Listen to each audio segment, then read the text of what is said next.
Welcome back, everybody, to our last day of class. We're just going to do review today, and one of our students has asked for an exponential word problem, just a word problem in general. So I'm just going to kind of get a list so I can think of ideas in the background. Does anybody have any other topics they'd like to go over?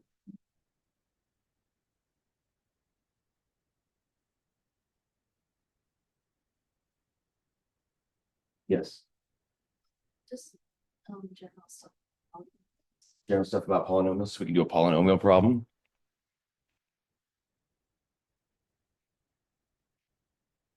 Okay. Anyone else? Keep working on, like, keep thinking about it. Yes. The logarithm one, particularly where it has like a whole bunch of stuff. So, Like an expanding logarithm, or one that's yet to solve. oh, we a logarithmic equation. Yeah. Okie dokie.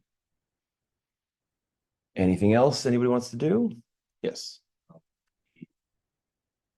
Like the polynomial division. Polynomial long division? Sure, sure.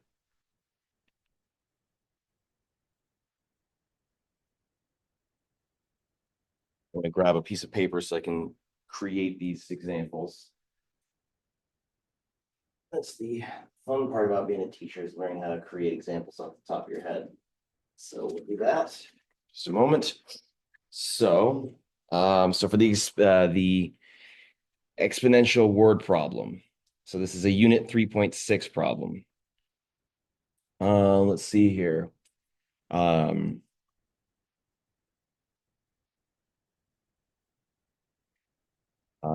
a bunny population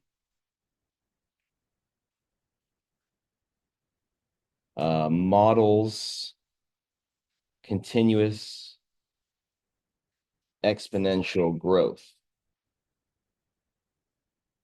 When scientists start measuring, there are 15,000 bunnies.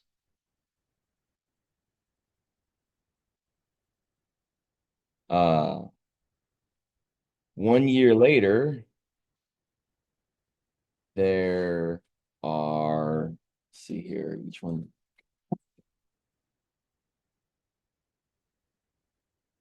The size of an average litter of bunnies.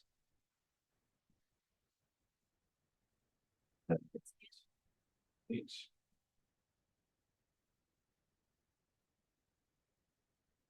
1 year later, there are 60,000. See you guys later. Question is, how many will there be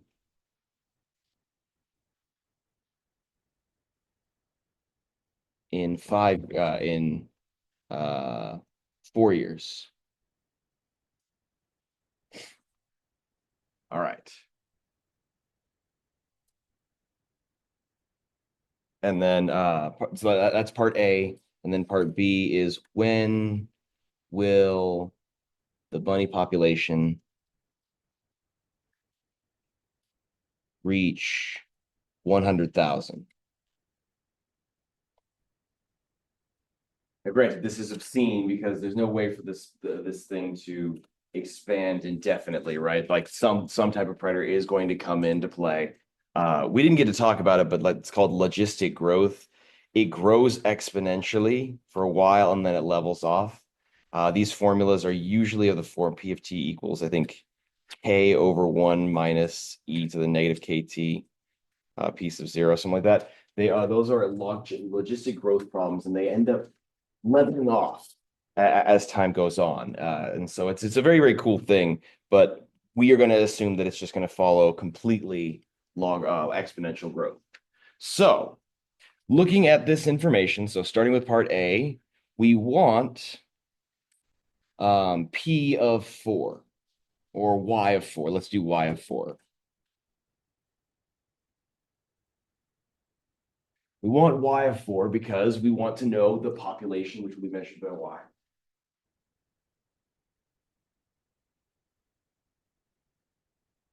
we want to know the population after 4 years. So we want y of 4. But in order to know what y of 4 is, we need to know what the equation is. So the fact of the matter is that y is going to equal y sub 0 e to the kt, where y sub 0 will be the initial amount, in this case, initial population. K will be the relative rate, which will be positive because this is a continuous growth model. And then T is our primary variable that measures time. So we know that there are 1,500 bunnies to begin with. So we know that y sub 0 is equal to 1,500. We also know that after 1 year, there are 60,000 bunnies. So we know an initial condition. We know that y of 1 equals 60,000. So we can use this to solve for r, because then we will be able to plug in a value for t.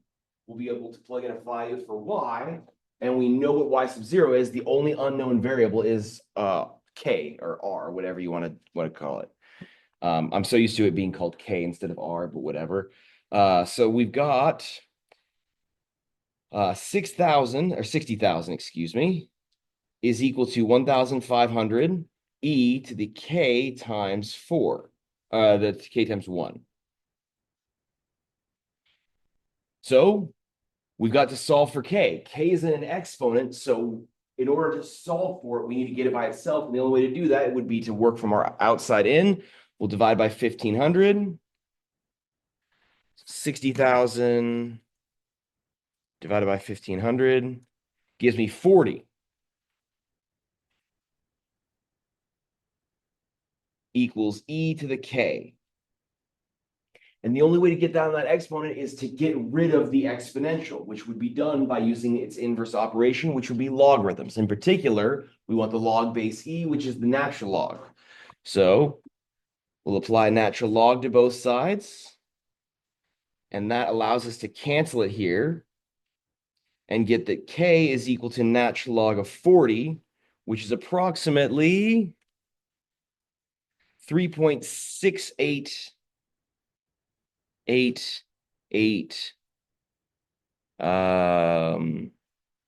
We'll do 4 decimal places, so then it'll be 89. Approximately. Now that is an obscenely large growth rate, by the way. That doesn't happen. It does not grow that fast. I realized, so when I was doing this in my calculator to figure out how many times I wanted to do it, I wasn't like, so I asked how many. I don't know if you heard me asking it. I was asking how many bunnies are in a typical litter, and it said they said 5 to 7. Or sorry, yeah. And what I misunderstood and what I should have done is that in the wild, not all 7 bunnies are going to live. A good 4 or 5 of them are going to die, unfortunately. So it won't be that big. But let's just assume that it's correct. Let's assume this model is correct. That means that our model is now y equals 1,500 e to the 3.6889t. So to find, to solve this question, all we need to do is plug in 4. So y of 4 would equal 1,500 e to the 3.6889 times 4, which is approximately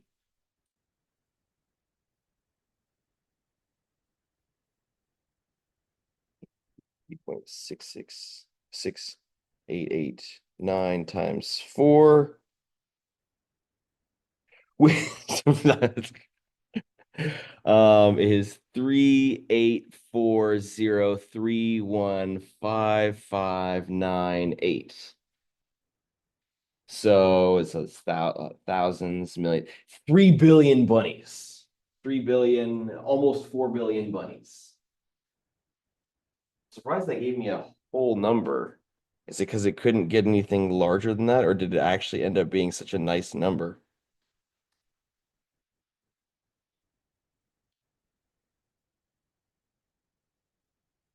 Huh. Fascinating. So 3,840,315,598 bunnies. That is our answer. And since we already know what y is measuring, we can just leave it as is. But if you want to be very particular, you would write bunnies. So that's that first question. Any questions on that? Yes.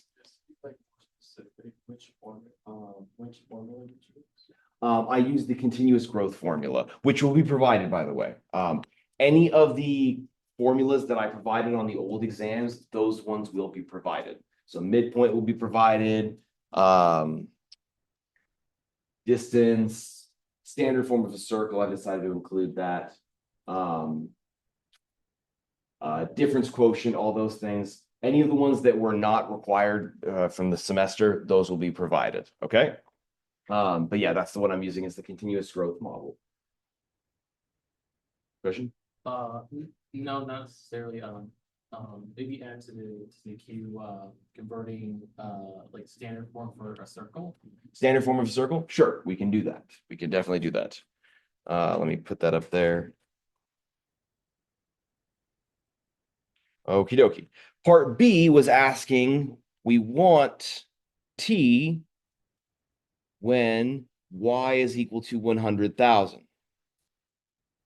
We want to know the T value. It says, when will the population reach 100,000? So we want to know T when Y is 1,000. Let me get this silly thing out of the way. People on the recording wouldn't see it. So anyways, we can set this up. Now that we know what R is, we can set it all up. So it's going to be 100,000 equals 1,500 e to the 3.6889 times T. Just like before, we'll divide by 1,500 to get the T value by itself. And that will reduce down to, I mean, you could leave it in your calculator, like leave it on your paper as 100,000 divided by 1,500, but your calculator should be able to reduce it down to 200 thirds equals e to the 3.6889 T. And just like before, we need to get that exponent down. We need to get the T value out of the exponent. So we need to undo the exponential, which is done by applying the logarithm, in this case, the natural log. So we'll do that, natural log of both sides, which cancels the E. So we've got natural log of 200 divided by 3 is equal to 3.6889 T, which gives you that T is equal to natural log of 200 thirds divided by 3.6889, which is approximately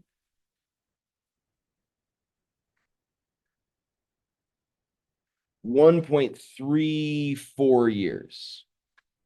Sorry, 1.14 years, 1.14 years.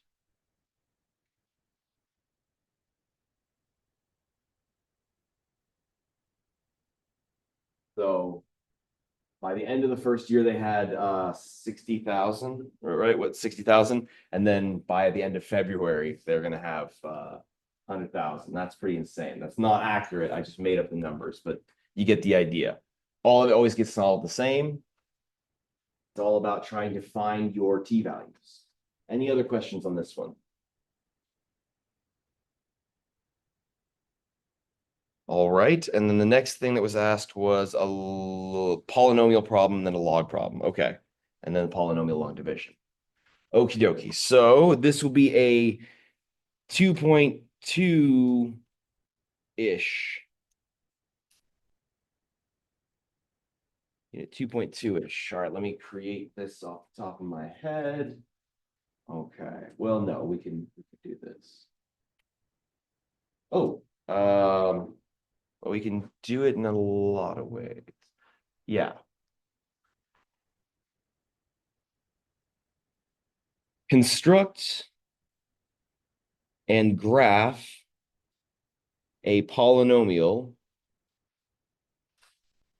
with the following requirements.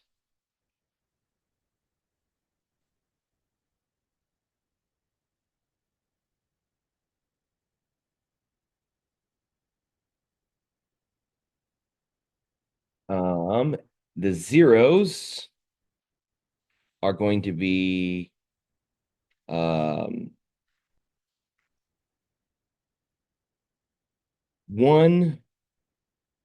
4, and -3, where -3 has multiplicity 2.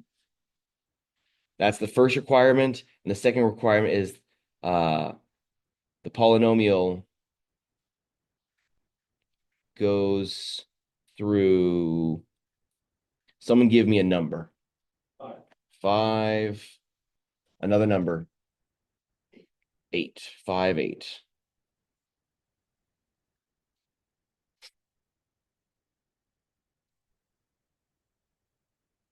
All right. So this is really two problems in one. It's two different problems that we've seen before. One of them is constructing a polynomial, and then one of them is graphing a polynomial that you're given. So in order to graph the polynomial, we need to know the equation. We need to know more than just the zeros because we have to satisfy that point. So for this problem, since we know what the zeros are, we know that the function should be of the form f of x equals a times x minus 1 times x minus 4 times x plus 3 squared. Any polynomial of the form like that has a number a times x minus 1 times x minus 4 times x plus 3 squared. Any time that works, that will be a polynomial that satisfies those zeros. But only one of those polynomials has the point 5, 8.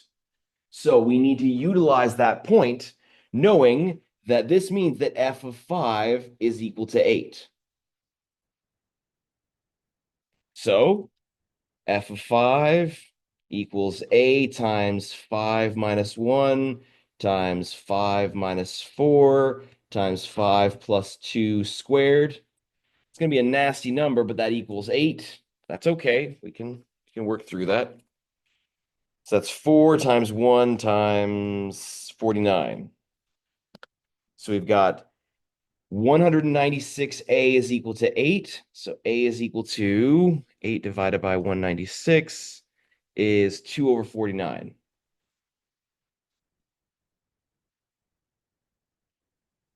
So the function is f of x equals 2 over 49 times x minus 1 times x minus 4 times x plus 3 squared.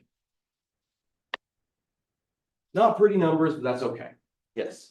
Oh, where'd you get 5 plus 2 squared? Isn't it 5 plus 3 squared? 5 plus 3 squared. Oopsies. 5 plus 3 squared. Thank you. Thank you. That'll change things quite a bit and make it a little bit nicer.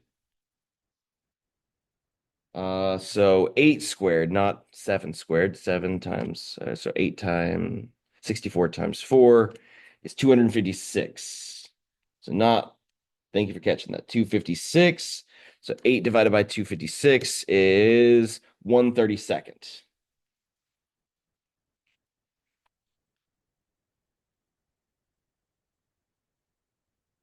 That is the polynomial that will cross the point 5, 8 that has those zeros with those multiplicities.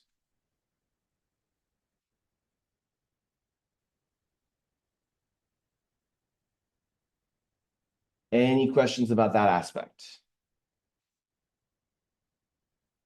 So always be on the lookout for an initial condition. If no initial condition is given, you can either assume that the a value is 1 or -1 if there's given a picture. If it's both pointing down, both pointing up, or like you can decide whether it should be positive or negative. But for the most part, they should give you an initial condition. So the next thing is to graph it. And in order to graph a polynomial, we need to know its end behavior, its zeros, and their multiplicities. Those are the three things we need. As long as we've got those three things, we're good. We already have the zeros. We already have the multiplicities. The only thing we need to know is the end behavior. And what is the end behavior going to look like?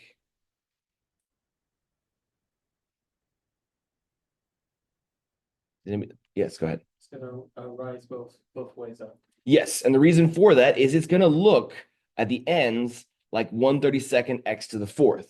Because if you were to FOIL this whole thing out, which I don't recommend doing, it's going to take way too long. But all this stuff right here in front of the 1/32, this will FOIL to x to the 4th plus a bunch of stuff. Right? When you FOIL it out, I guarantee you, if you're bored enough this weekend and you want to waste time instead of studying, FOIL this out and you'll see that you get x to the 4th plus a bunch of stuff for that. That's what always will happen, depending on what the values are inside here. Ideally, it's just ones, but there might be more. But then we distribute that 1/32 into it. And that's why end behavior, as a reminder, The end behavior of a polynomial is decided upon by its leading term.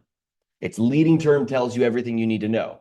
And we know what the x to the fourth looks like because that's an even power, and that's going to be the U shape. All the even powers make U's, or upside down U's, depending if it's positive or negative. The odd ones are the ones that make the squiggle. So that curve looks like this, meaning as Andre said correctly, it rises left and right. It rises on the left and rises on the right. Now, normally I would give you a nice graphing grid to work with, but unfortunately we've got to make it by hand here.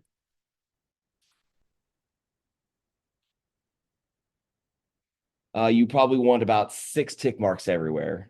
Don't worry about the Y scaling though.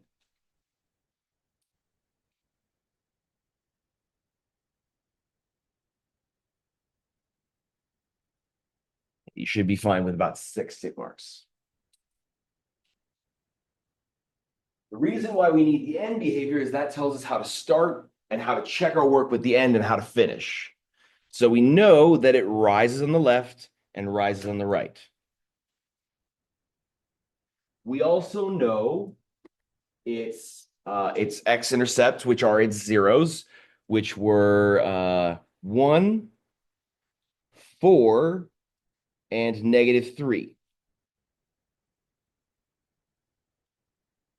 -3 is the only one that has an even multiplicity, which means that it will bounce there. So to finish it off, it has to go down to its 0. There's no other way about it. And how much you go down or whatever is your call. If you want to start it over here and go down like that, that's fine. It's probably more steep than that, but I'm not looking for that. I'm looking for relative behavior around the zeros. So it should bounce here because that's an even multiplicity. And then it goes up for a little bit. We don't know exactly how much. It could go up a lot. It could go up a little. There's no way to know, so we just let our imagination take us there. But it has to eventually come down to that point right there. And since that is a degree 1, or a multiplicity 1, 0, the multiplicity 1 root, it will cross through and it won't have any wiggle to it. Now, I'm not looking for the wiggle, but if you want to be particular about it, the higher the degree, the more of the wiggle. So if this was degree 3 up here, then this would make kind of a curvy aspect to it. But it's not, it's degree 1, so or it's multiplicity 1, so it goes straight through. And then it has to go down for a little bit. How far down you go is your call. I'm going to go down just a little bit to make it look pretty. And then it has to come back up to the 0 somehow. And then that is also a multiplicity 1, 0. So it will go straight through. It'll cross through and then go up forever. There's no more zeros. So there's no ability for the polynomial to go back down. So we've matched our end behavior. So we're good.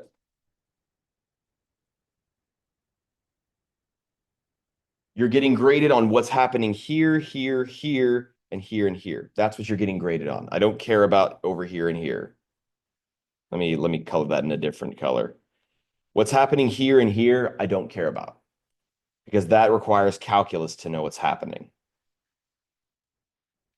which we don't have at our disposal. Is that what you're looking for, Alexa? Something like that? Good, good. That's a good problem. It kind of encompasses pretty much everything that we need to we need to remember about polynomials. At least how to graph them and understand their properties. And then so Preston wanted to do a polynomial problem, and then we'll do the log problem. So a polynomial on division. Let's go with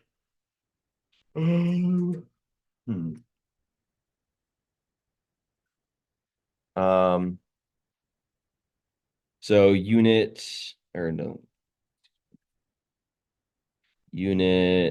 3, 2.3 was the polynomial division. Unit 2.4 was rational zeros theorem, which will be provided. I don't know if it's going to be necessary, but if it is, do it that way. So unit 2.3. So find quotient and remainder of x to the 3x to the fourth minus 10x squared plus 17x minus 9 divided by, let's see here. I want to make sure that this works out nicely, but I don't like, so if I choose a coefficient here, that will be pretty awkward. Let's see what happens. Let's see what happens. Let's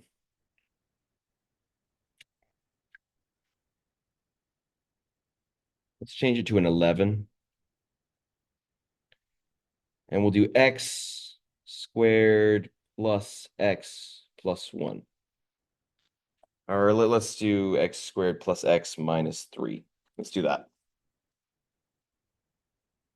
Is that what you're looking for, Preston, or are you looking for something different? That's okay? Okay. We can also do another one when it comes to like using synthetic. Would you like to do that too? Sure. Okay. After we get like we'll add that onto the list. So setting it up, we cannot use synthetic here because this is not of the form x minus a number. If it was x minus 3, we'd be able to do it. If it was x plus 3, we'd be able to do it. But it's got an x squared in there. It's no good. So we have to do polynomial long division. So x squared plus x minus 3 divided into 3x to the fourth. Notice that there's no x cubed term, so we have to add a placeholder plus 0x cubed minus 11x squared plus 17x minus 9. Nothing else is missing, so we're good. The placeholder isn't 100% necessary, but I guarantee you will get confused if you do it, if you don't include it. So to figure this out, we always are asking ourselves, how many times does the leading term of our divisor go into the current term of the dividend thing inside the bar? So how many times does x squared go into 3x to the fourth? It goes into it 3x squared times. And the way that's done is you're taking 3x to the fourth and dividing it by x squared. That gives us the 3x squared. If that had been an x cubed instead of an x squared, it would go into it 3x times, and so on and so forth. So then what we do is, just like with normal long division, we take the thing that we found and multiply it into our dividend, the thing we're dividing by. So we get 3x to the fourth plus 3x cubed minus 9x squared. And then we have to subtract it. And I always put it in a different color to remind myself that the whole thing is getting subtracted, not just the 3x to the fourth. Everything is getting subtracted. So it won't give me 3x cubed. It'll give me negative 3x cubed. And it won't give me negative 20x squared. It'll give me negative 2x squared. Because it's negative 11x squared minus negative 9x squared, which means adding it. And then we bring down the rest of the terms. And then we ask ourselves, how many times does x squared go into negative 3x cubed? And it goes into it negative 3x times.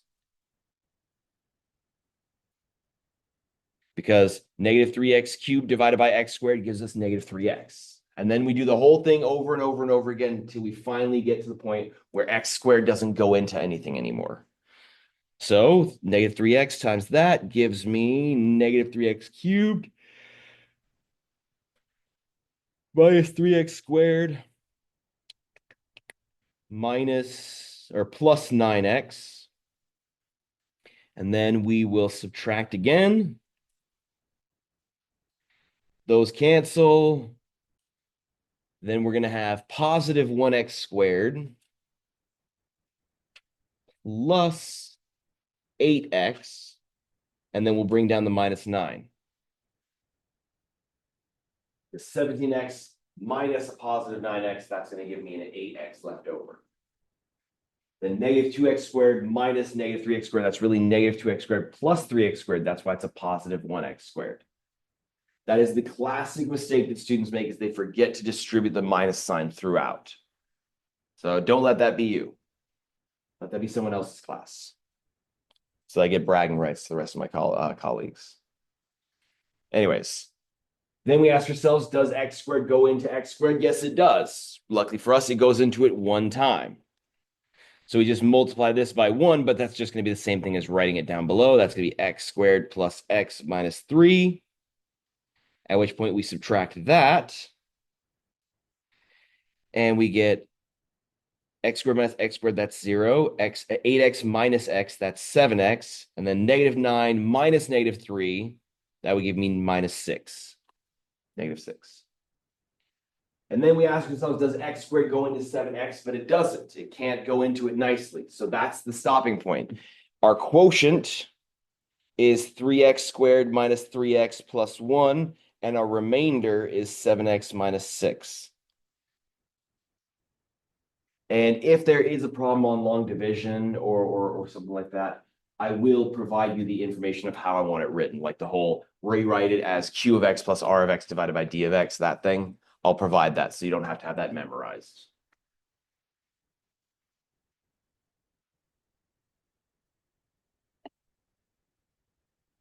Any questions on that?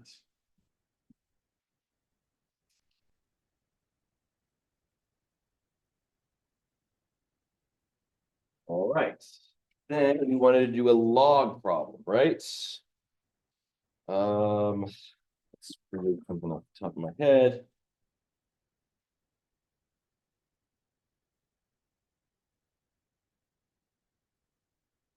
Excuse me for 1 second while I figure this out.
Okie dokie. And that.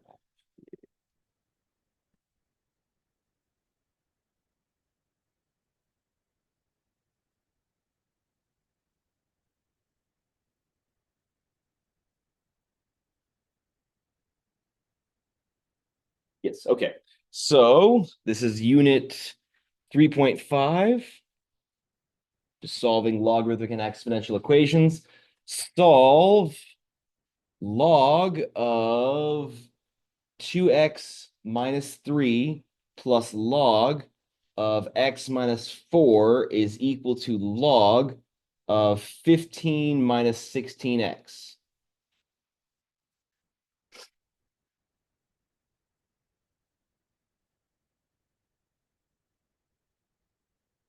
All righty. Did you write that down?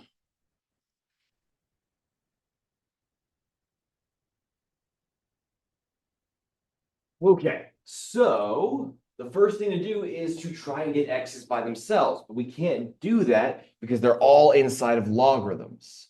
So what we need to do is we need to use our properties of logarithms to combine things so that we can get it into a nice format to get the x's by themselves. In particular, we see that there's this plus sign right here, which can convert into multiplication on the inside.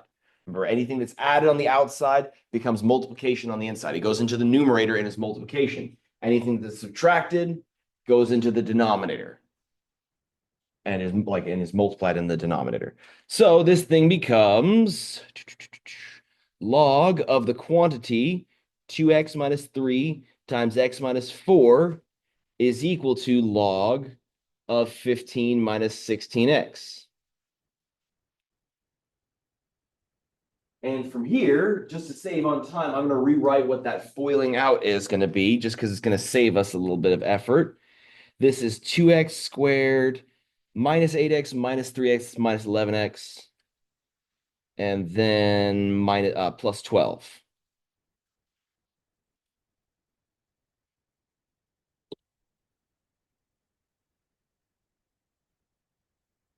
And because this is a logarithm equals another logarithm of the same base, we can set these two things equal to each other. That is allowed because it's log of something equals the same log of something else. So the insides have to be equal. There's no other way around it. So we've got, this means that 2x squared minus 11x plus 12 is equal to 15 minus 16x. And from here, we have to solve this quadratic equation. So we'll bring everything to one side. Just like with any polynomial equation, you want to bring everything to one side, factor it, set it all the factors equal to 0, and call it good. So we'll subtract the 15, we'll add the 16x. We then get 2x squared plus 5x minus 3 is equal to 0. And we have to factor that. Now, since we're not making a sign chart or anything like that, we don't really necessarily need to worry about, what's the word? We don't necessarily need to worry about figuring out what the factors are so we can find positive and negative. But what we can do is, so we can use the quadratic formula if we really don't want to. And by the way, on the final exam, if you forget the quadratic formula and you need to use it for whatever reason, just ask. I'll provide it. It's not a big deal. I'd like you to know it, but it's not really like, that's just me being old school and wanting us to know that, because I had to have my head beaten over and over again until I learned it. My teacher didn't let me go inside in the cold rain and the snow and also in the sleet. It's awful. I'm kidding. But they did make me go to the back of the line until I could figure it out. We all came into the classroom until we got it memorized. But this one does factor nicely.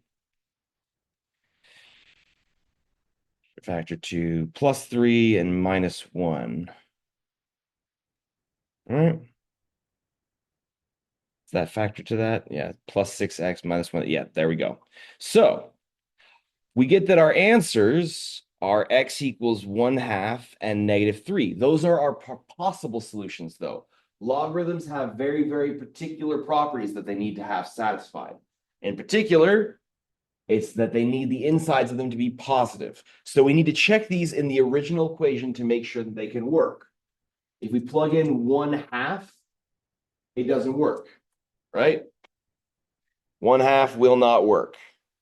Because when I plug it in here, I get 2 times 1/2, that's 1, minus 3, that's -2. It doesn't work. Then we'll try to plug in -3, and that doesn't work either. So it just so happens that no solution works. So the answer is no solution.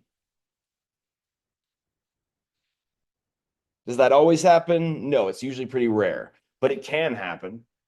Just because I was rushing to make this one, so I didn't make one that was really nice. But it's the same idea, though. Any questions on that?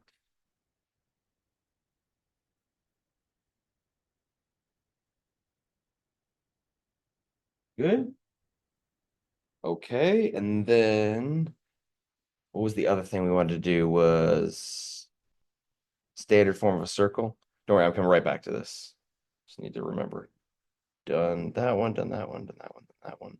Circle. There we go. Okie dokie.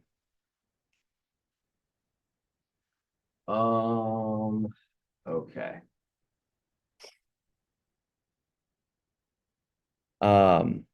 Write the equation. So this is unit 1.2 material, which would be write the equation of a circle with a center at 2 comma negative 2 and contains the point. Someone give me a number. Someone give me a number. 4. What else? 7. Okay. Yeah, we'll do that. Cool. So you will be provided this, by the way, just as a reminder, you'll be provided the formula for the center of a circle, or the circle in standard form, which is x minus h squared plus y minus k squared is equal to r squared. That's the equation of a circle in standard form. And so we already know what h and k are because we're given the center. H comma k is equal to 2 comma negative 2. So we've got 2 of the unknowns done. X and Y are dependent on other stuff. So that there are variables in question. So we don't need to worry about what they are. H, K, and R are constants that we need to find. We found H and K. So the only thing left to do is solve for R, to find R. Now there's 2 ways you can do it.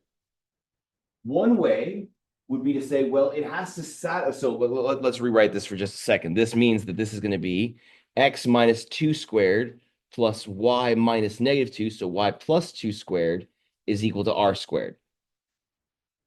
There are 2 methods of thought. One thing would be, well, if that is a point on the curve, it means that it has to solve the equation.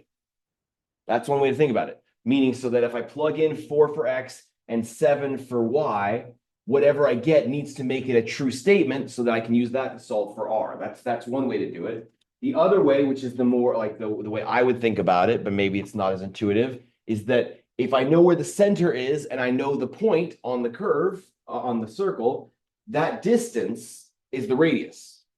So we can use the distance formula, which also will be provided. That is that d is equal to the square root, but this is equal to r, by the way. Is the square root of x sub 2 minus x sub 1 squared plus y sub 2 minus y sub 1 squared. So that would be the square root of, and it doesn't matter which point you pick first. I'm going to call this one x sub 1, y sub 1, this x sub 2, y sub 2. So it will be 7 minus 2 squared plus y sub 2, so 7 minus negative 2, so plus 2 squared, which will equal the square root. Wait, what did I didn't do? I did 7. I meant to write 4. Sorry. 4 minus 2 squared and 7 minus negative 2. And so that's going to be 2 squared, so 4 plus 81, that's 85, right? 85. That's r, but we want it to be r squared. This is equal to r.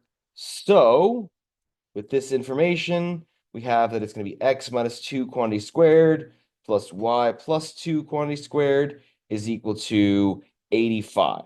I would accept on the final exam if you wrote square root of 85 squared. I'd like you to simplify it. It'd be nice, but it's not necessary if you're in a pinch.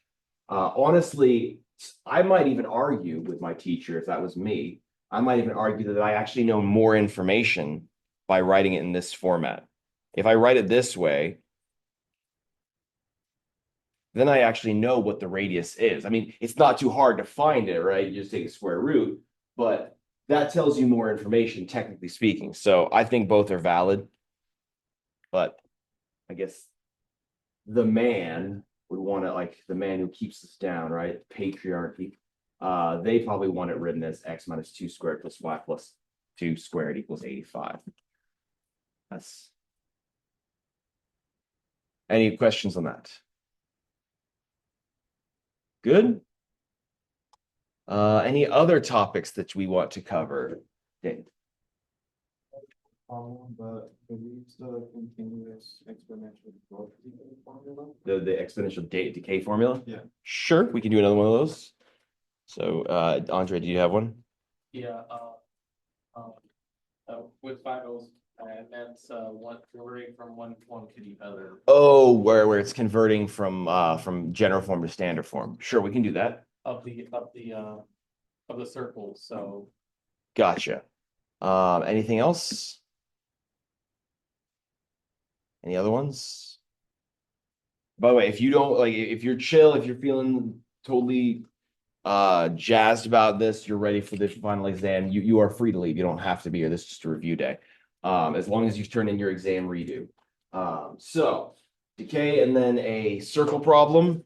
Would you be cool if I did it as a parabola? Because the parabola will also require doing the complete of the square. Would that work or no? Is that fine? Or would you prefer the circle? Circle. All part. For sure, for sure. Okay. So, okay, and circle problem. So the decay problem, a radioactive substance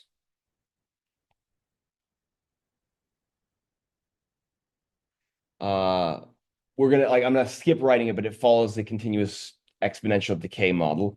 Radioactive substance starts with 500 grams and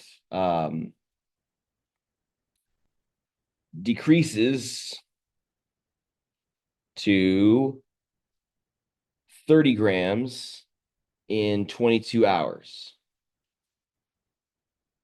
When will the substance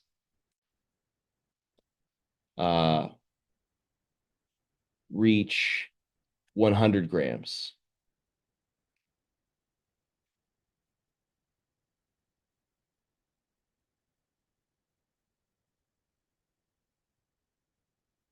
So first and foremost, we do know that the when it reaches 100 grams, it should definitely be less than 22 hours because it takes it 22 hours to get down to 30 grams. And then after that, it only gets smaller. So it should be sometime between 1 and 22 hours. If you write that on the exam, if you don't know how to do this problem, you write that somewhere between 1 and 22 hours. I'll give you a point. I'll give you a point. That's a clever answer.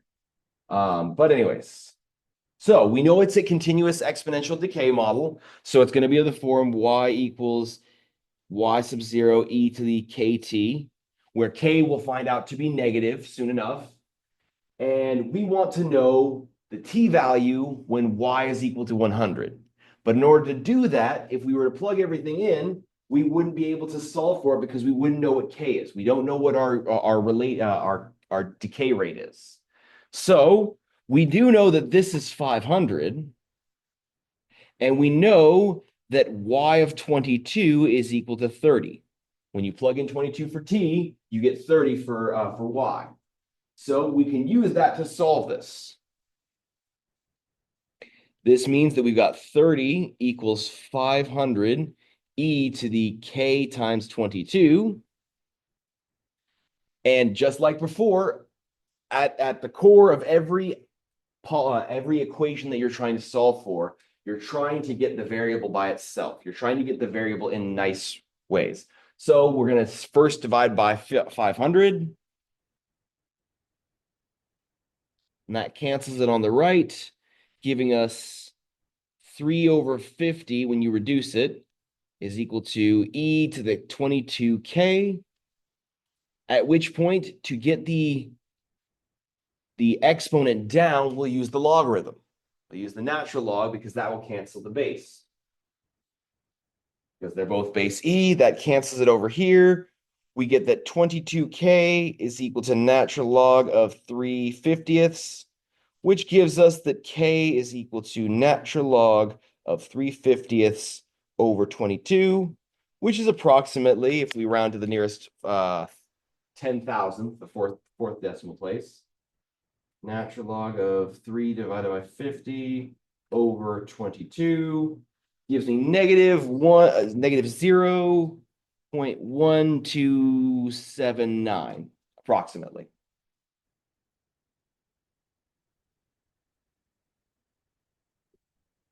So now we want to know what our model is. Our model is therefore y equals 500 e to the negative 0.1279 t. So all we're being asked to do is find out when the mass will be 100. So we're going to replace y with 100 and solve for t. 100 equals 500 e to the negative 0.1279t. And it's literally the same thing. We're doing the exact same procedure. We're just solving for t instead of k times the number. Divide both sides by 500. We get 1/5 is equal to e to the negative 0.1279t. And much like before, we'll apply the natural log to get rid of the e. And to finalize it, t will equal natural log of 1/5 divided by negative 0.1279, which is approximately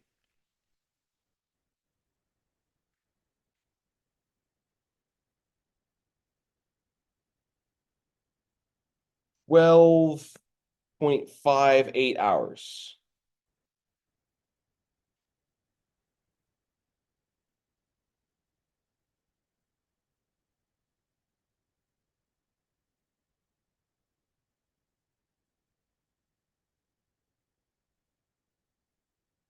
Any questions on that?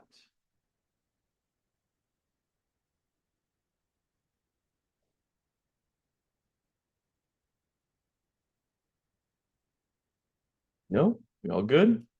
We getting this? Johnson & Johnson, no tears. Okay. And then we wanted to do a circle problem where instead of being given information, find the equation, we're going to be given the equation in general form, and we're going to convert it to standard form. So find the center. So this is unit 1.2 again. Find the center and radius of x squared plus 10x plus y squared. Do we want to complete the square twice or once? Do we want it harder or normal? We want to do we don't want to do nightmare mode. That's a gaming joke right there. We don't want well, here's a one. We don't want hurt me plenty mode. Does anybody know what I'm saying when I say that? Yeah. There we go. Good.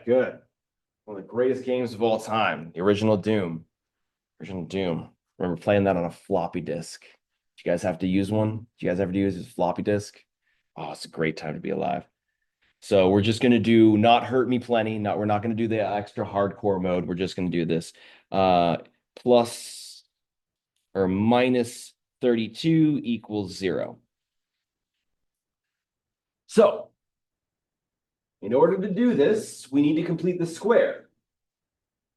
So the x of the y squared, that's already fine. That's going to be, you can rewrite that in as a y minus k by just writing it as y minus 0 squared. The x terms are the problem. Now, the leading term on the x squared is 1, so we can just go ahead and start completing the square right off the bat. If it was 2 here, like that, then we would have to factor out that 2 first. So, but anyways, we're going to take our b term, have it, and subtract, and then add and subtract it. So half the b term squared, that's going to be 10 divided by 2 squared, which is 5 squared, which is 25. So we're going to add and subtract 25. The book does it differently than I do, if you remember, because they want to look at it like an equation, where I want to do it more generalized. So x squared plus 10x, we're going to add 25 and then immediately subtract 25. And we can do that because that's cleverly adding 0. Then plus the y squared minus 32. And the whole point is that now x squared plus 10x plus 25, that's a perfect square trinomial where it's going to be x plus this number here, b divided by 2. It's always going to be plus b divided by 2. So in this case, that's going to be x plus 5 squared plus y squared minus 30. That's going to be 57, right? Yeah. But that's not in standard form. We've got to bring the number over. And so what we end up with at the end of the day is x plus 5 squared plus y minus 0 squared is equal to 57. You could leave it as y squared, but just to make it easier for us to find the center, I'm writing it that way. And the center is going to be negative 5 comma 0.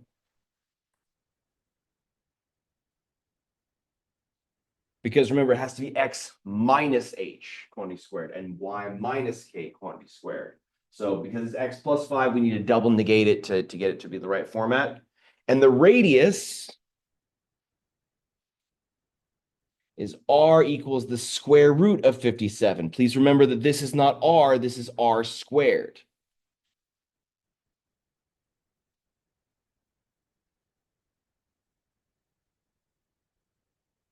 R squared. So the actual radius is the square root of 57. Granted, though, please don't fret too much. Don't get yourself caught up in this thing and thinking that's the make or break situation. If you forgot that, 1 point off. Probably from if this is an 8, like I'd even go so far as to say if it's if it's a 10-point problem, 1 point off. If it's a 5-point problem, half a point. On the final exam, like on the normal exams, I typically don't do half points because otherwise then your redos end up having 0.25s and 0.75s, and I don't want to deal with that. But on the final, I'm willing to give half points off. So any questions? Yes, Connor. What is the b over 2 Mhm. squared? What does that mean? Is that the radius? That's so that is used to complete the square. There's a formula that we had about that where it's if you have x squared plus bx plus c to complete the square, you find b divided by 2 squared and add and subtract it. That's the method of finding the method of completing the square. Is that okay? Any other ones? Are we all vibing? Are we all good? Yes, So that one's put in general form, right? And we've turned it into standard form. that's correct. Can you do one that starts in standard form, we turn it into general form? You won't be asked to do that. That would be that would be losing information. It wouldn't be necessary. Reviews unit 1 test review. Mhm. Have that as a question. It was really let's see here. Exam 1 review. Never mind, it's the other way around. It's the other way around. Okay, yes. I was scared. I was like, that would be a terrible question for me to ask because that's not useful. Yeah, because we know like standard form is just so much better. General form is just if you're trying to just look at it, like enter it into a calculator. That's honestly the only time we want to circle in general form is if you were trying if you just were trying to graph it with just being given the information.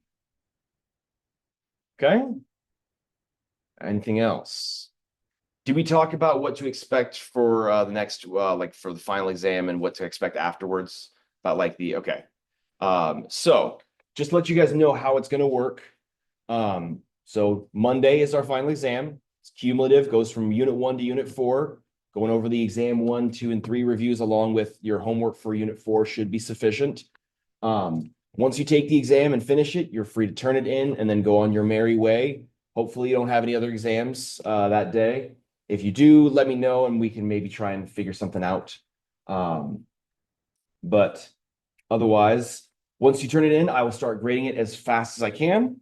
And then once I enter them in, you'll see them. And then a little bit after that, probably anywhere from about 24 to 48 hours after I finish grading them and entering them into Canvas, you'll see a new grade column pop up in Canvas or a new grade entry. And it'll say final course letter grade. And that will be the letter grade that I've decided to give you based on the course cutoffs along with your AI assignments and stuff. Like that's usually as we talked about, it's been a while, but the AI assignments are what I use to determine whether or not you deserve a bump or something like that.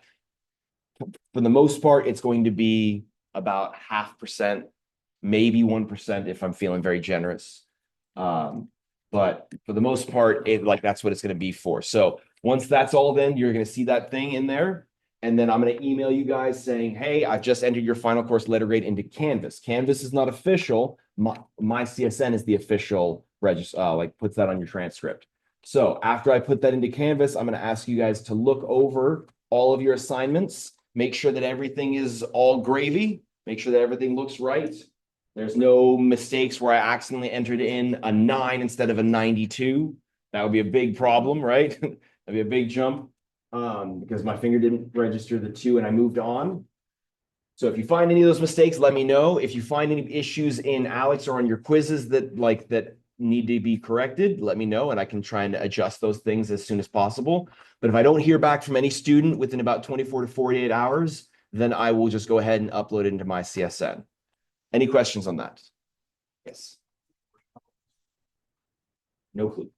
I would suspect no more than about 2 or 3. I'd be shocked if there were 4. Like that'd be, but that's my guess. Remember, like don't take it as gospel, but like at minimum 1, at most probably 4 at the worst. Like that's the worst case. Worst case scenario is 4. I would suspect probably 2 or 3. Like if I bet if I had my money, I would bet 2, and then if I had to bet a little smaller bet, I'd bet 3. Then I bet 1, and then I bet 4. I would be very, very upset if I had to get 4. That's a lot of stuff for me to grade. I don't want to do that. I would have a serious talking to with the Math 126 committee about that situation. But yeah, 10 to 20 problems or so. If it's 10, there's probably going to be many multi-part. If it's 20, probably isolated questions. Review sheet is will be provided. Sorry, like a formula sheet will be provided along with scratch paper. And yeah, any other things you guys have questions on? Yes. Alex. Mhm. Go back. Open it for the due dates, because it never, he never submitted the due date after, and then I was out of town over the weekend, so I was able to do the math. Gotcha. Yeah, I can for 4.1 and 4.2. Yeah. Yeah, I can extend those. Just 4.1. Just 4.1 and the quiz. Got it. I will do that right after this. All right. Any other things? Still go over something. Sure. Yeah, of course. I totally forgot how to like deal with piecewise functions. Sure. Do you want to talk about like graphing them or constructing the graph? Graphing them. Okay. So let's do, this is unit 1.7. Graph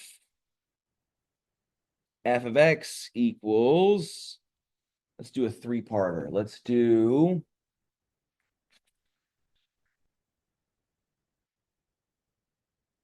um 2x minus 1 if x is less than or equal to 2. And then, or sorry, -2.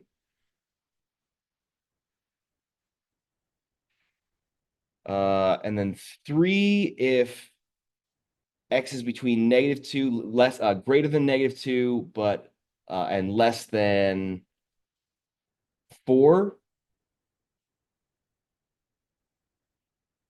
And then 3 halves, a -3 halves x. And then let's see here. I want to make sure it works out the way I want it to. -3 halves x plus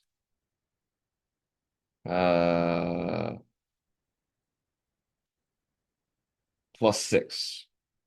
Let me just make sure that's going to work out the way I want it to. If x is greater than or equal to 4.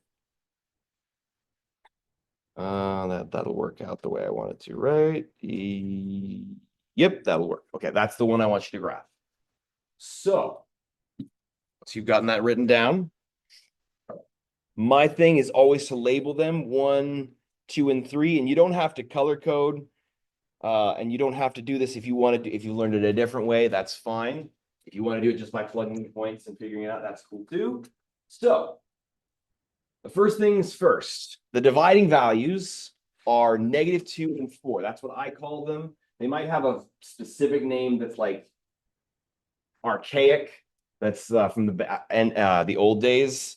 Did you guys know that x comma y? Do you know what the x coordinates are originally called? I'd be shocked if you did. It's the abscissa. ABCISSA. And then the y value was originally called the ordinate. So that was the old school way. So there might be some old school definition of what these numbers are, but the numbers that separate all the pieces through the intervals, those are what I call the dividing values. And the thing is, at the dividing values, your function will either be a solid dot or an open circle, depending on whether it's a non-strict or a strict inequality, respectively. So first and foremost, let's find the graph at dividing values. I meant to write that not in green.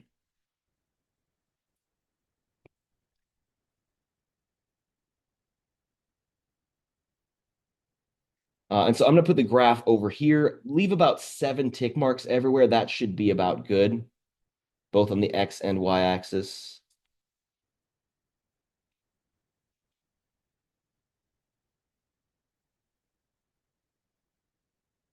You can draw straight lines through grid points.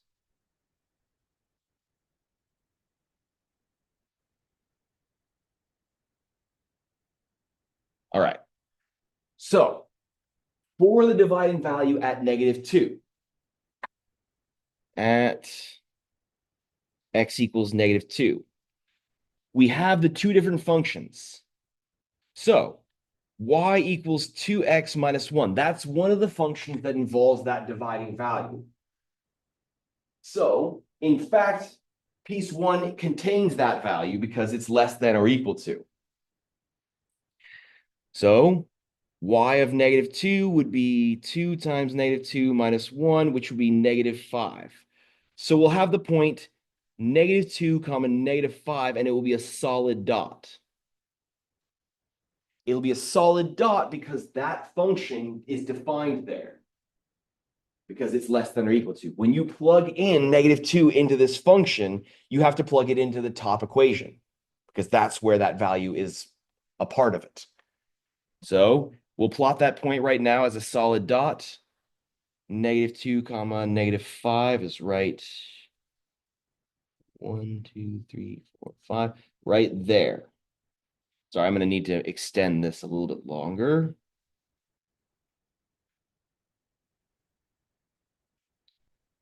Then we'll do it for the other question of the other equation that's involved with the dividing value, y equals 3. So y of -2 is just going to equal 3 because it's a constant function. Y is like the middle piece is just the constant function 3. So when I plug in 2 into that function, that middle piece equation, it'll just give me back 3. So we have the point -2 comma 3 as an open circle.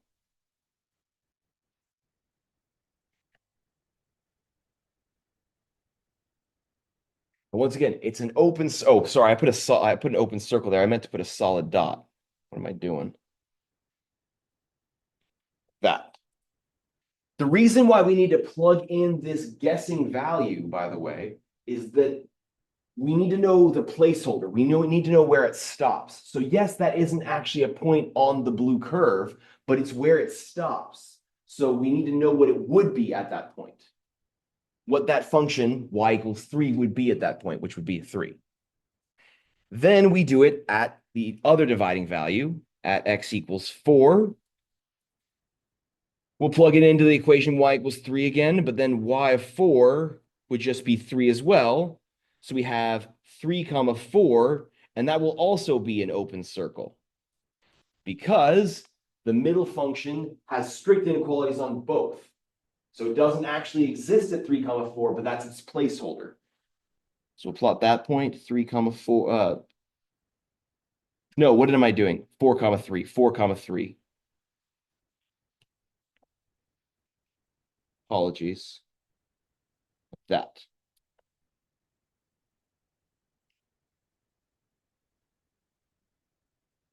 Any questions so far? So once again, what we're doing right now is we're figuring out what's going to happen at the dividing values. Then we're going to work on graphing the rest of it. Normally, I would be giving you a graphing grid, and you could also put below it where each piece is defined. That's what I usually do to make sure I don't make any mistakes, but it's fine either way. And then last but not least, we'll use the third equation, y equals -3/2 x plus 6. If I plug in 4 into that equation, I get -3/4, or sorry, -3/2 times 4 plus 6. That'll be -6 plus 6, which will be 0.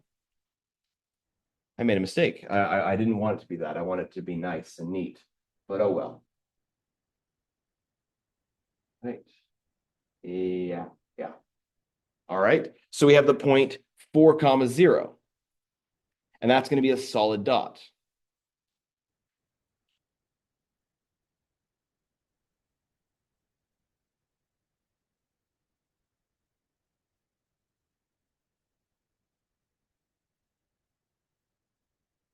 Okay. The rest of it is drawing the rest of the owl, right? I've even got the picture here. Where's Safari? Right, just draw the rest of the damn owl. Right. You just need to finish the rest of it. Super easy, right? Super easy to draw. Like just do 2 circles, just draw these 3 points, and then create the rest of it. But in particular, what we need to do is use our knowledge of our functions to create the graph. So we know that this curve, the first curve, is the line 2x minus 1. That is a line with slope 2 and y-intercept -1.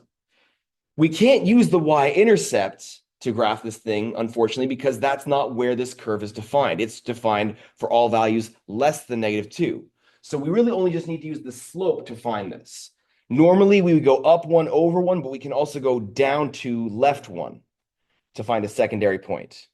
Or you could just plot another point on the curve. You could actually plug in, find what f of -3 is, and you'll find that it equals -7. Now that we have 2 points, since it's a line, that's all we need, and we just graph that like that.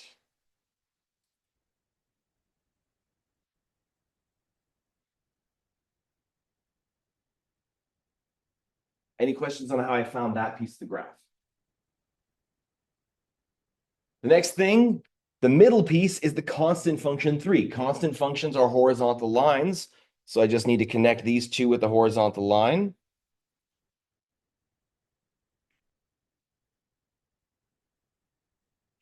And then last but not least, I have the line y equals -3/2 x plus 6. Once again, that's a line with slope -3/2 and a y-intercept of 6, but we can't use the y-intercept because that was silly.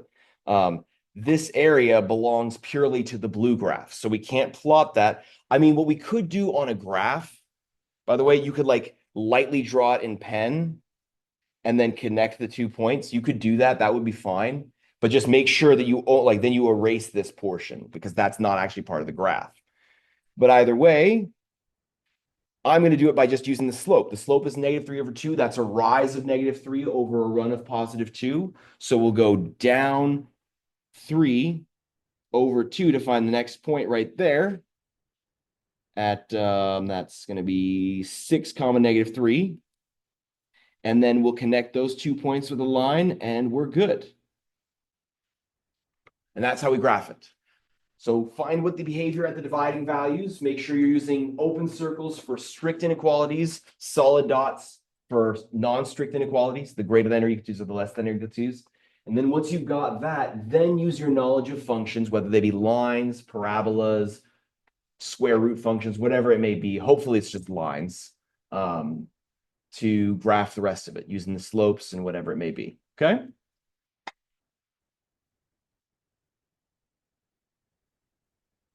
Any other questions? So you said it's a solid dot at the less than equal to those ones and Mhm. that encircle at the strict ones. Yes. The strict ones will have open circles because they don't exist there. Because you can't actually plug in the number. Anything else? Basically out of time. So unless anybody thinks there's anything, what I want to say is thank you guys for a lovely semester. It's been a blast. I hope you guys enjoyed it or at least tolerated it.